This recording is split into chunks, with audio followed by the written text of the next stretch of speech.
Diwali special रेसिपीमध्ये आज आपण बनवतोय अगदी ओठाने खाता येईल एवढी खुसखुशीत अशी करंजीची रेसिपी। तर हे करंजीचं आवरण जे आहे ते वरतून अगदी कुरकुरीत तयार होणार आहे। तर हे आवरण तयार करण्यासाठी आपल्याला कुठलाही साठा लावायची गरज नाही किंवा लेयर पाडायची सुद्धा गरज नाही, तरीही आपली जी करंजी आहे मस्त अशी खुसखुशीत आणि कुरकुरीत तयार होणार आहे।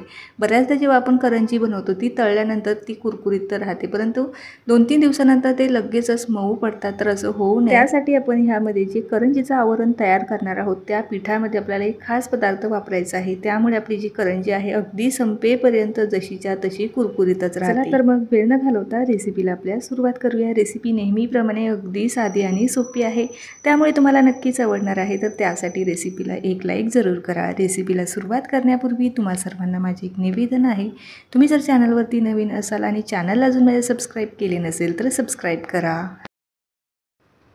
सर्वात अगोदर आपण आता करंजीच्या आतील जे सारण आहे ते तयार करून घेऊया। तर इथे मी जे साहित्य घेतलेलं आहे ते मेजरिंग कपाने घेतलेलं आहे, तुम्ही वाटीने सुद्धा मोजून घेऊ शकता। तर 1 कप मी सुकं खोबरं किसणीने किसून घेतलेलं आहे। तर 1 कपासाठी मी अर्धा कप बारीक 0 नंबरचा रवा घेतलेला आहे। रवा शक्यतो आपल्याला इथे बारीकच वापरायचा आहे। आता अर्धा कप रवा आणि अर्धा कप आपल्याला पिठी साखर घ्यायची आहे। जेवढा रवा आहे तेवढीच आपल्याला पिठी साखर घ्यायची आहे। इथे तुम्ही साखरेचं प्रमाण कमी किंवा जास्त घेऊ शकता। आता सारणामध्ये मी इथे 2 चमचेभर एवढं बेसन पीठ घालणार आहे आणि 2 चमचेभर आपल्याला मिल्क पावडर टाकायची आहे। त्यासोबतच 1 चमचाभर खसखस आणि काही ड्रायफ्रूट घेतलेले आहे। मिल्क पावडर आणि जेव्हा बेसन पीठ घालतो ना तेव्हा आपल्या सारणाला अतिशय भारी टेस्ट येते, त्यामुळे हे नक्की वापरा। जसं आपण मावा करंजी खातो अगदी तशीच टेस्ट आपल्या ह्या करंजीला सुद्धा येणार आहे। लगेचच सारण तयार करून घेऊया। तर इथे मी जाड तळाची कढाई घेतलेली आहे, त्यामध्ये चमचाभर साजूक तूप टाकलेलं आहे। तूप छान वितळलं की लगेच ड्रायफ्रूट टाकून घेऊया। तर इथे तुम्ही तुमच्या आवडीचे ड्रायफ्रूट यामध्ये घालू शकता किंवा तुम्हाला इथे ड्रायफ्रूट जर सारणामध्ये वापरायचे नसेल तर ते सुद्धा तुम्ही स्किप करू शकता। छान खमंग असे कुरकुरीत होईपर्यंत आपण हे ड्रायफ्रूट परतवून घेऊया, जास्त डार्क करायचे नाही। छान कुरकुरीत झाले की काढून घेऊया। त्यानंतर आता 1 चमचाभर तूप ऑलरेडी आहे, अजून 1 चमचाभर तूप टाकून घेऊया आणि ह्या तुपावरती आपल्याला मस्त असा खमंग रवा भाजून घ्यायचा आहे। अगदी घरभर सुगंध पसरेपर्यंत हा रवा आपल्याला छान असा भाजून घ्यायचा आहे। रवा भाजला गेले की संपूर्ण घरभर याचा सुगंध पसरतो। अजिबात जास्त डार्क आपल्याला भाजायचा नाही, हलकासा बदामी रंगावर आला की आपण हा रवा काढून घेणार आहोत। तर इथे तुम्हाला दिसतच असेल रवा छान असा भाजला आहे। आता हा काढून घेऊया ताटामध्ये। त्यानंतर सेम कढाईमध्ये आपल्याला सुकं खोबरं जे आहे हे भाजायचं आहे आणि खोबरं घेताना शक्यतो आपल्याला अशा पद्धतीने बारीक किसून घ्यायचं आहे। जेव्हा आपण जास्त जाड खोबरं किसतो तेव्हा ते करंजीमध्ये जास्त लागतं, तर त्यासाठी शक्यतो अशा पद्धतीने बारीक आपल्याला किसून घ्यायचं आहे किंवा डेसिकेटेड कोकोनट तुम्ही या ठिकाणी वापरलं तरीही चालेल। तर बोलता बोलता आपलं मस्त असं खोबरंसुद्धा भाजून झालेलं आहे। ते देखील मी जास्त डार्क केलं नाही, हलकंसं हे बदामी रंगावर आलेलं आहे। आता हे सुद्धा काढून घेऊया। लगेचच आता इथे मी आपण जे बेसन पीठ आणि मिल्क पावडर घेतलेली होती ती सुद्धा अर्धा चमचा तूप टाकून घेतलं आणि त्यावरती आपल्याला हे भाजून घ्यायचं आहे। सुरुवातीला खसखस भाजून घेऊया आणि त्यातच आपल्याला जे बेसन पीठ आणि मिल्क पावडर आहे ती आपल्याला भाजून घ्यायची आहे। काही मिनिटासाठी ही खसखस भाजायची आहे आणि लगेचच बेसन पीठ आणि मिल्क पावडर टाकून घेऊया। तर या ठिकाणी तुम्हाला जर मिल्क पावडर स्किप करायची असेल तर तुम्ही स्किप करू शकता, परंतु मिल्क पावडर जर तुम्ही वापरले ना अगदी मस्त असं हे सारण तयार होते आणि टेस्टही अतिशय भारी लागते, अगदी जशी मावा करंजीची टेस्ट येते ना अगदी तशीच। तर इथे तुम्हाला मिल्क पावडरचं प्रमाण वाढवायचं असेल तर तुम्ही ते सुद्धा वाढवू शकता। तर मस्त असं दोन्हीही जिन्नस मी खमंग भाजून घेतलेलं आहे, तेही काढून घेऊया। सर्व जिन्नस आता ह्या मिक्सिंग बाउलमध्ये काढून घेऊया। सुरुवातीला रवा जो आहे तो काढून घेऊया आणि त्यातच जे बाकीचे सर्व जिन्नस आपण भाजून घेतलेले होते ते सुद्धा टाकून घेऊया। तर साधारणतः 250 ग्रॅम पिठासाठी आपण हे सारण तयार केलेलं आहे। एवढ्या पिठामध्ये आपल्याबरोबर 25 ते 30 करंज्या आरामात तयार होणार आहे। तर मस्त असं हे सारण आपण तयार करून घेऊया। सर्व जिन्नस ह्या मिक्सिंग बाउलमध्ये काढून घेऊया, बाकीचे राहिलेले सुद्धा साहित्य यामध्ये मिक्स करून घेऊया। जेवढं सारण आपलं आता तयार होणार आहे ना त्यासाठी अगदी परफेक्ट पीठ किती लागणार आहे ते सुद्धा मी आता तुम्हाला पुढे सांगणार आहे। नाहीतर बऱ्याचदा सारण जास्त होतं आणि पीठ कमी होतं किंवा पीठ जास्त होतं आणि सारण कमी होतं, असं होऊ नये यासाठी पिठाचं सुद्धा मी अचूक प्रमाण तुम्हाला पुढे दाखवणार आहे। तर आता पिठी साखर टाकून घेतलेली आहे। त्यानंतर आता हे जे खोबरं आहे अगदी जास्त जाड नाही, त्यामुळे त्यामुळे याला चुरायची गरज नाही. अगदी मी यामध्ये पाव चमचाभर वेलची पावडर टाकलेली आहे. तुम्हाला यामध्ये जायफळ पूड टाकायची असेल तर तीसुद्धा टाकू शकता. आणि 1 चिमूटभर आपल्याला मीठ घालायचं आहे, त्यामुळे अजूनच छान टेस्ट आपल्या सारणाला येणार आहे. कुठल्याही गोडाच्या पदार्थामध्ये थोडंसं मीठ घातलं तर त्याची चव अजूनच वाढते. आता हे सारण व्यवस्थित हाताने मिक्स करून घेऊया. तर मस्त असं आपलं हे सारण तयार झालेलं आहे. तर एवढ्या सारणामध्ये आपल्या बरोबर 20 ते 25 करंज्या आरामात होणार आहे.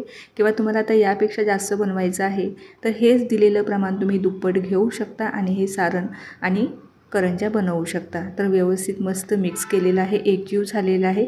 सारण या ठिकाणी आपलं करंजीचं तयार झालेलं आहे. तर या ठिकाणी आपलं जे सारण आहे हे साखर टाकून आपण तयार केलेलं आहे. बरेच जण साखर खात नसेल तर यामध्ये तुम्ही गूळ पावडर वापरू शकता, किंवा तुम्हाला साखर आणि गूळ वापरायचं नसेल तर त्याऐवजी तुम्ही यामध्ये खारीक पावडर घातली तरीही आपलं सारण मस्त होणार आहे. हे अशा पद्धतीचं सारण तयार केलं तर डायबिटीज ज्यांना आहे ते लोकंसुद्धा ही करंजी आरामात खाऊ शकता. तर आता लगेचच आपण पीठ मळायला घेऊया. तर आता हे पीठ मळण्यासाठी इथे मी घरातल्याच वाटीने मोजून बरोबर 2 वाटी मैदा घेतलेला आहे. तर 2 वाटी मैद्यासाठी आपल्याला इथे लागणार आहे पाव वाटी बारीक 0 नंबरचा रवा. तर करंजीच्या सारणामध्ये सुद्धा आपण बारीकच रवा वापरलेला आहे आणि आता हे पीठ मळताना सुद्धा आपल्याला बारीकच रवा वापरायचा आहे. सर्व ठिकाणी मी बारीकच रवा वापरलेला आहे. चवीप्रमाणे मीठ टाकून घेऊया आणि इथे कडकडीत तुपाचं मोहन टाकणार आहे. त्यामुळे आपली करंजी अजूनच खुसखुशीत तयार होणार आहे. साधारणतः पाव वाटीच्या आसपास मी इथे तूप घातलेलं आहे आणि चमच्याने मोजून म्हणाल तर 4 चमचे, जो पोहे खाण्याचा चमचा आहे ना त्यानेच मोजून बरोबर 4 चमचे तुपाचं मोहन मी या ठिकाणी वापरलेलं आहे. यापेक्षा जास्त वापरू नका, नाहीतर आपल्या करंज्या तेलामध्ये विरघळण्याची शक्यता आहे. तुपाचं मोहन आणि जो बारीक रवा आहे ना याचं जर प्रमाण आपलं कमी जास्त झालं तर नक्कीच आपल्या ज्या करंज्या आहे ना ह्या खुसखुशीत होण्याऐवजी कडकडीत होतील. तर ह्या गोष्टींची आपल्याला विशेष काळजी घ्यायची आहे. हे दोन्ही आपल्याला अगदी मी सांगितलेले आहे त्याच प्रमाणामध्ये तुम्हाला हे पीठ मळत असताना वापरायचं आहे. त्यानंतर आता यामध्ये थोडं थोडं पाणी टाकायचं आहे आणि मस्त असा थोडासा घट्टच गोळा आपल्याला मळायचा आहे. कारण जसं जसं हे पीठ भिजत जातं तसं तसं हे थोडंसं सैल होत जातं, त्यामुळे आपल्याला ह्या पिठाचा थोडासा घट्टच गोळा मळायचा आहे. तर इथे मी 1 वाटीभर पाणी घेतलेलं आहे. तर ज्या वाटीने आपण मैदा मोजून घेतलेला होता ना तीच वाटी भरून मी पाणी घेतलेलं आहे. तर आता हे पीठ आपलं या ठिकाणी मळून झालेलं आहे. तुम्हाला दिसत असेल बरंचसं घट्ट हे पीठ आहे, पण भिजल्यानंतर हे बरोबर थोडंसं सैल होणार आहे. तर आता हे पीठ मळण्यासाठी मला पाणी किती लागलेलं आहे तर 1 वाटी पाणी घेतलेलं होतं, त्यातलं पाव वाटी पाणी शिल्लक राहिलेलं, म्हणजे पाऊण वाटी पाण्यामध्ये हे पीठ मी छान असं घट्ट मळून घेतलेलं आहे. आता हे 10 मिनटं छान झाकून ठेवूया. 10 मिनटानंतर लगेच पुन्हा एकदा 1 चमचाभर तेल किंवा तूप घालायचं, पुन्हा एकदा छान एकजीव करायचं, मस्त असं मऊसूत मळून घ्यायचं आहे आणि लगेचच आपल्याला याच्या लाट्या तयार करून घ्यायच्या आहे, म्हणजे गोळे तयार करून घेणार आहोत. व्यवस्थित मळलं गेलेलं आहे. थोडासा गोळा घेऊया, अर्धा गोळा घेतलेला आहे, त्याचा लांबडा आपण आकार तयार करून घेऊया आणि एकदाच सर्व जे गोळे आहेत ते बनवून घेऊया. पोळपाटावर आपल्याला लांब आकारामध्ये याला असं रोल करून घ्यायचं आहे. छान व्यवस्थित मी रोल तयार करून घेतलेला आहे. अगदी आपल्याला जेवढ्या आकाराचे गोळे हवे आहे तेवढ्या आकारामध्ये हा रोल मी तयार करून घेतलेला आहे. साधारणतः 1 इंच आपल्याला 1 इंचाचे हे जे गोळे आहे ते तयार करायचे आहे. मस्त असे पटापट आता ह्याचे गोळे तयार करून घेऊया, म्हणजे एकसारखे गोळे तयार होतात. एकदाच आपण अशा पद्धतीने गोळे तयार करून ठेवले की आपल्याला जे करंज्या आहे बनवायला सोप्या जातात आणि आपलं जे पीठ आहे ते सुद्धा सुकत नाही. तर गोल गोल आपल्या लिंबाच्या आकारा एवढे आपल्याला हे गोळे तयार करून घ्यायचे आहे. सर्व गोळे मी असेच बनवून घेणार आहे सर्व पिठाचे आणि लगेचच मग एखाद्या भांड्यामध्ये आपल्याला हे झाकून ठेवायचे आहे किंवा प्लॅस्टिकच्या पिशवीमध्ये आपल्याला हे भरून ठेवायचे आहे, जेणेकरून हे कडक होणार नाही, आपलं जे पीठ आहे हे सुकून जाणार नाही. तर लगेचच आता लाटून घेऊया. आता लाटताना सुद्धा करंजीचं जी पारी आहे ती आपल्याला अगदी पातळ लाटायची आहे. जर जाड लाटली तर आपली जी करंजी आहे ही 100% मऊ पडणार, कारण आपल्याला करंजीसाठी अगदी पातळ अशी ही पारी लाटून घ्यायची आहे, तरच आपली करंजी मस्त अशी खारीसारखी कुरकुरीत होणार आहे. तर करंजी करताना ह्यासुद्धा गोष्टीची तुम्हाला काळजी घ्यायची आहे की जी पारी लाटणार आहोत ती अगदी पातळ लाटायची आहे. हे पहा, अशा पद्धतीने मी अगदी पातळ अशी पारी लाटून घेतलेली आहे. जमेल तितकी पातळ आपल्याला ही पारी लाटून घ्यायची आहे. आता यामध्ये बसेल तितकं सारण आपण टाकून घेणार आहोत. तर तुम्हाला मी साच्यानेही ही करंजी बनवून दाखवणार आहे, किंवा तुमच्याकडं फिरणी वगैरे असेल ना, कारण दिवाळीच्या दिवसामध्ये फिरणी वगैरे सर्वच जण वापरतात, तर फिरणीनेसुद्धा आपण ह्या करंज्या बनवून घेऊ शकतो. तर साधारणतः 2 चमचेभर यामध्ये मी सारण भरलेलं आहे. खालून थोडंसं पाणी लावून घेतलेलं आहे किंवा दूध लावू शकता, म्हणजे जेणेकरून आपली जी करंजी तळताना उचकणार नाही. तर व्यवस्थित प्रेस करून घ्यायची आहे. त्यानंतर आपण ही लगेचच कट करून घेऊया। जर अशा पद्धतीची तुमच्याकडे फिरणी नसेल तर तुम्ही ही सुरीने सुद्धा कट करून घेऊ शकता किंवा सर्व ज्या करंज्या आहेत त्या तुम्ही साच्याने सुद्धा बनवून घेऊ शकता। तर मस्त अशी ही करंजी आता आपली तयार झालेली आहे। करंजीचा आकार पहा काय मस्त असा आलेला आहे। ह्या करंज्या तुम्ही तांब्यावर किंवा ग्लासावर सुद्धा बनवू शकता। तर ह्या करंज्या कशा बनवायचा याचा व्हिडिओ मी अगोदरच पोस्ट केलेला आहे, तर पाहिला नसेल तर नक्की पहा। तांब्यावरती ह्या करंज्या मी बनवलेल्या आहे। तर सेम पद्धतीने अजून एक आपण करंजी तयार करूया, परंतु ही जी करंजी आहे ती आपण साच्यावर बनवूया। तर पातळ अशी पारी आपल्याला लाटून घ्यायची आहे, साच्यावर ठेवायची आहे। त्यानंतर यामध्ये सुद्धा बसेल तितकं सारण आपल्याला भरायचं आहे। अगदी जास्तही भरायचं नाही, नाहीतर तळतानाच ही करंजी फुटणार आहे। साधारणतः 2 चमचे सारण आता ह्यामध्ये मी भरून घेणार आहे।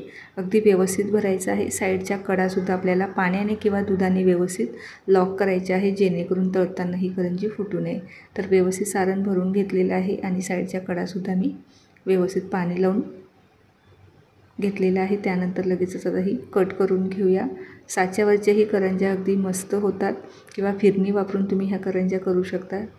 जे साहित्य तुमच्याकडे घरामध्ये अवेलेबल असेल त्या साहित्याचा वापर करून तुम्ही ह्या करंज्या बनवू शकता। फक्त आपल्याला करंजी जेव्हा बनवू तिची पारी आपल्याला अगदी पातळ लाटायची आहे, तेव्हाच आपल्या ज्या करंज्या आहे या अगदी मस्त अशा खारीसारख्या कुरकुरीत होणार आहे। त्यासाठी आपल्याला कुठलीही साठ्याची गरज नाही किंवा लेयर लावण्याची सुद्धा गरज नाही। फक्त आपल्याला जी पीठ आहे हे व्यवस्थित थोडंसं घट्ट मळून घ्यायचं आहे, तेव्हाच आपल्या करंज्या मस्त अशा कुरकुरीत तयार होणार आहे। तर आपली साच्यावरची सुद्धा करंजी अगदी मस्त अशी तयार झालेली आहे। आता सेम पद्धतीने बाकीच्या राहिलेल्या सुद्धा आपण करंज्या तयार करून घेऊया। तर ही सुद्धा ताटामध्ये ठेवून घेऊया आणि ताट आपल्याला व्यवस्थित एखाद्या सुती कपड्याने कव्हर करायचं आहे, जेणेकरून आपल्या करंज्या सुकून जाणार नाही किंवा कडक होणार नाही। यासाठी त्यावरतून आपल्याला एखादा सुती कपडा टाकायचा आहे। आता लगेचच काही करंज्या इथे मी बनवून घेतलेल्या आहेत, त्या लगेच तळून घेऊया।